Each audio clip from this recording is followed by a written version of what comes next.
আজকে সকালেই তারাপীঠ এসেছিলাম, তো এখন সন্ধ্যাবেলা আমরা পুজো দিয়েছি, এসেছি ওই 4টে নাগাদ। তো সন্ধ্যাবেলা পুজো দিতে এসেছিলাম, কিছুক্ষণ আগেই পুজো দেওয়া কমপ্লিট হলো। তারপর ভোগ চড়িয়েছিলাম মায়ের নামে, সবার নামে মায়ের কাছে ভোগ দেওয়া হয়ে ভোগ সবাইকে বিতরণ করে এখন আমরা যাচ্ছি। এখানে ধূপবাতি জ্বালানোর একটা জায়গা আছে, সেখানে ধূপবাতি জ্বালাবো, খালি এই শ্মশানের দিকটা ঘুরতে যাবো।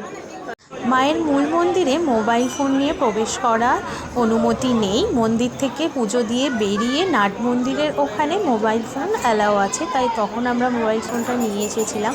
আর এখানে দেখো হোমযজ্ঞ হওয়ার জন্য কত কিছু জোগাড় করা হয়েছে। আর এই জায়গাটায় মন্দির থেকে বেরিয়ে সিঁড়ি দিয়ে নেমে ধূপবাতি জ্বালানোর ব্যবস্থা করা আছে। আর এই জায়গায় দেখো সবাই মায়ের কাছে মনস্কামনা পূর্ণার্থে ঢিল বেঁধেছে।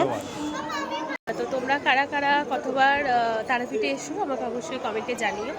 আর মায়ের কাছে এলে একটা অন্যরকম আলাদাই শান্তি লাগে, তাই না? চলো দেখা হচ্ছে পরের কোনো ভিডিওতে, এখন টাটা।